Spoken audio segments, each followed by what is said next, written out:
الحمد للہ رب العالمین والصلاة والسلام علی سید المرسلین۔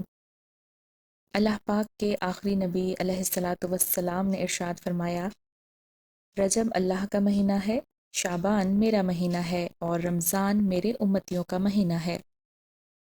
رجب المرجب ہی وہ بابرکت مہینہ ہے جس میں آقا علیہ الصلاۃ والسلام کو آسمانوں کی سیر کروائی گئی، جنت اور دوزخ کا نظارہ کروایا گیا، اللہ پاک سے ملاقات کا شرف بخشا گیا اور 5 نمازوں کا تحفہ بھی عطا کیا گیا۔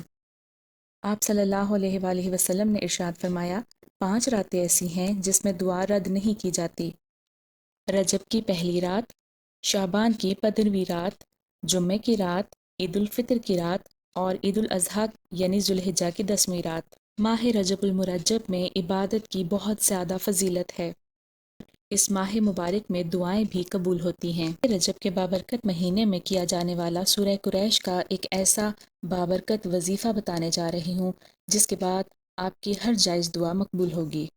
اس وظیفے کے اول و آخر میں 11 مرتبہ درود ابراہیمی پڑھنا لازمی ہے، یعنی سب سے پہلے 11 مرتبہ درود ابراہیمی پڑھا جائے، اس کے بعد استغفر اللہ کی ایک تسبیح یعنی 100 مرتبہ استغفر اللہ پڑھا جائے۔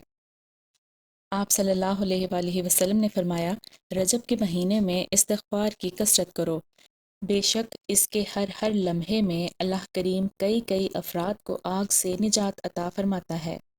استغفر اللہ پڑھنے کے بعد ایک تسبیح سورہ اخلاص کی پڑھی جائے، یعنی 100 مرتبہ سورہ اخلاص، بسم اللہ الرحمن الرحیم، قل هو اللہ احد اللہ الصمد لم یلد ولم یولد ولم یکن لہ کفوا احد، بسم اللہ کے ساتھ پڑھنا لازمی ہے۔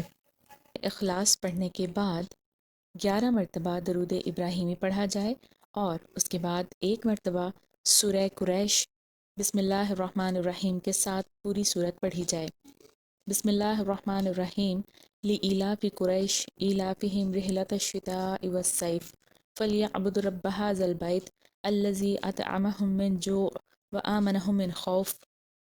سورہ قریش پڑھنے کے بے شمار فوائد ہیں اور یہ وظیفہ کرنے سے بے شمار برکتیں حاصل کی جا سکتی ہیں۔